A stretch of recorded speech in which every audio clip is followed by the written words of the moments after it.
Bonjour, c'est Bertrand de la chaîne Investir sur le long terme. Alors aujourd'hui, on va s'intéresser à une action qui n'est pas très connue du public, qui s'appelle Score. Avertissement, je ne suis pas conseiller financier et cette vidéo n'a pas pour but de vous proposer un placement financier ou un quelconque conseil d'achat, mais a uniquement un but pédagogique et de partage. Vous restez responsable de vos investissements.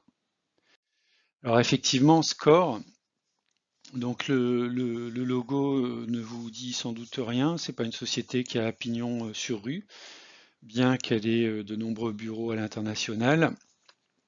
Donc Score, l'art et la science du risque. Donc c'est une société de réassurance donc, qui a été créée en 1970.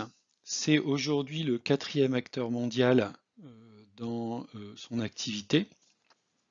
Et c'est une société qui a connu depuis les années 1970 une constante progression, notamment au travers de rachats d'entreprises.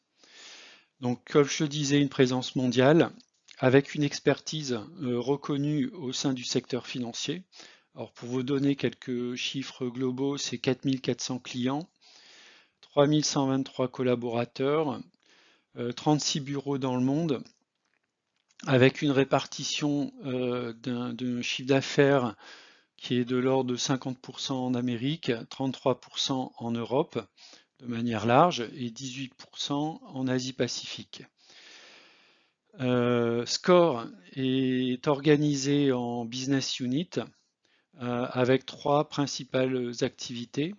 La première, donc, qui est la plus importante, qui correspond à 81% de son activité, c'est de la prévoyance au travers d'une business unit qui s'appelle Score Global P&C. Donc elle va couvrir tout ce qui concerne les risques et dommages aux biens, plus les risques internationaux, les incendies, les catastrophes naturelles, les catastrophes liées aux mauvaises récoltes, à la gestion du bétail ou des forêts. Voilà, donc sur cette partie prévoyance. Le deuxième aspect, c'est une activité donc d'assurance des personnes, donc dans la business unit Global Life. Donc c'est tout ce qui est gestion des maladies graves comme le cancer, les infarctus ou les pathologies significatives comme la maladie d'Alzheimer par exemple. Et une troisième business unit qui est plutôt orientée vers l'investissement sur les marchés, donc qui s'appelle Global Investment, où là, cela correspond à un portefeuille d'investissement, et ce qui représente 9% de l'activité de Score.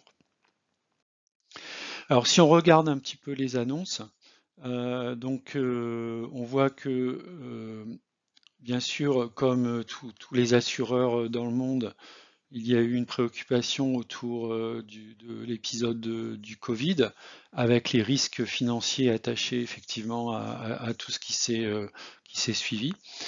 Ce qu'on peut dire, c'est que Score a très bien traversé la tempête, puisqu'il a prouvé au travers d'un communiqué, par exemple ici le 3 septembre 2021, donc des capacités à être bénéficiaire et à générer en fait un résultat net de 380 millions d'euros au premier semestre.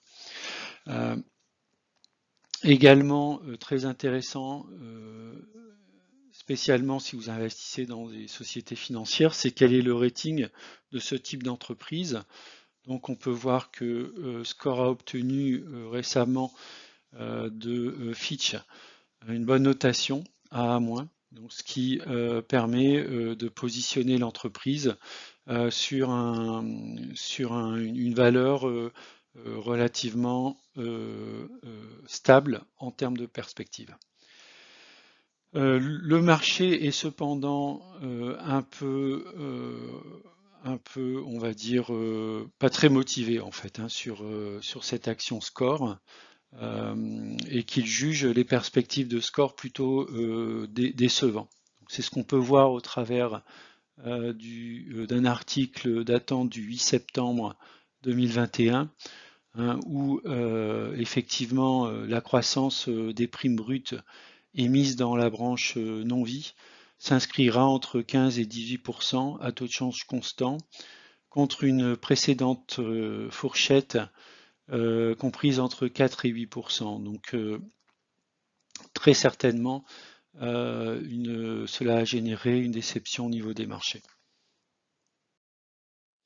Alors si on regarde les chiffres clés de score, donc un chiffre d'affaires qui est en légère progression. Donc on a affaire ici à une grosse capitalisation, hein, plus de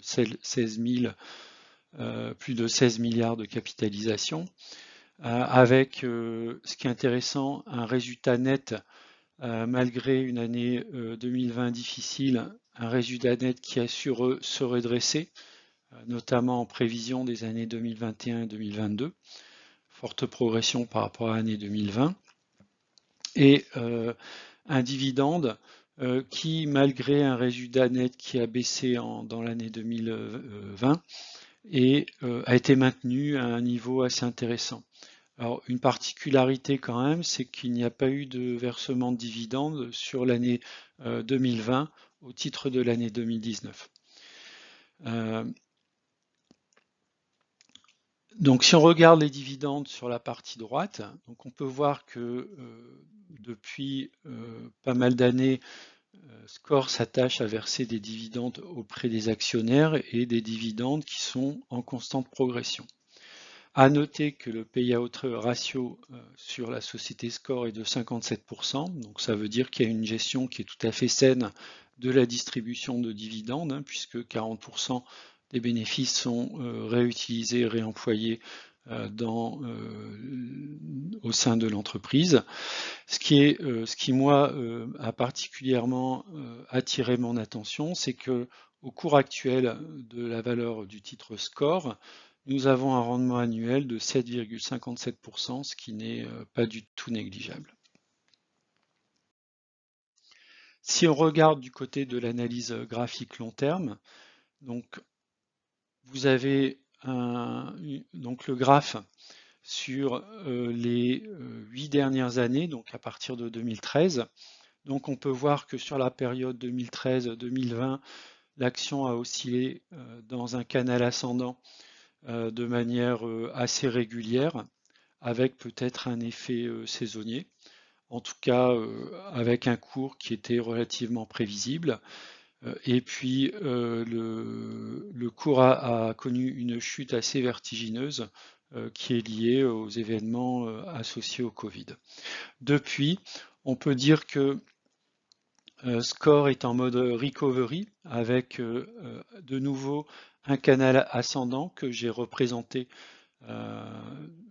depuis l'année 2020 jusqu'à une projection à plus de l'année 2022.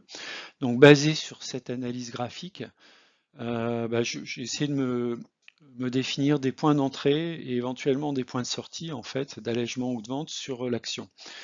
Donc j'estime un achat qui peut être assez important autour de la zone 18-23 euros. Donc un achat fort, hein, puisque ça représente quand même, si on regarde le graphe, plutôt une zone basse, on va dire. Dans une zone 23-26 euros, on sera plutôt en zone d'achat. Conserver autour de 26-27 euros. Et puis peut-être commencer à s'alléger lorsqu'on va dépasser les 27,70 euros, 28 euros, avec peut-être une vente lorsqu'on touchera peut-être le point haut de ce canal haussier, en vue pourquoi pas de se repositionner sur des cours un peu plus bas.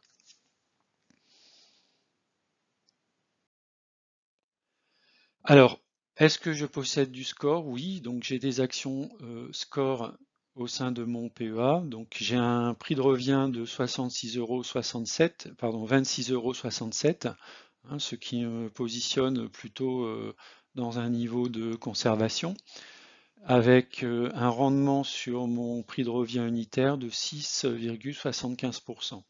Je détiens aujourd'hui 71 actions, soit 1693 €, ce qui représente 2,83% de mon total de portefeuille PEA. Le cours étant inférieur à mon prix de revient unitaire, Je suis donc en moins-value latente de 200 €. J'ai touché au titre des dividendes cette année 91,80 € et j'ai mis un ordre d'achat sur cette action à 23,78 €, ce qui me permettra de faire baisser mon prix de revient unitaire. Alors, est-ce que je vais continuer à investir sur Score à long terme? La réponse est oui. Pour moi, Score est une bonne action de fonds de portefeuille, notamment pour le rendement. Aujourd'hui, au cours actuel, l'action délivre 7,57%. C'est un dividende qui est en croissance régulière, même s'il n'a pas été versé pour l'année 2019, donc sur l'année 2020. Je peux m'attendre en fait à ce que le cours continue à augmenter, donc le dividende également continue à augmenter. Je ne suis pas inquiet en fait sur les capacités financières et la solidité financière du groupe Score, puisque à la fois les analyses des fondamentaux et l'analyse graphique me dit que c'est plutôt une bonne action dans laquelle je continuerai à investir. Et éventuellement, effectivement, si le cours est amené à dépasser les 27-28, j'opérerai un allègement partiel de mes positions en vue, bien sûr, de me renforcer au cas où l'action venait à toucher des plus bas, notamment dans la zone 18-23 €. Voilà, c'est la fin de la vidéo. Je vous remercie de l'avoir regardée et je vous dis à bientôt. Au revoir.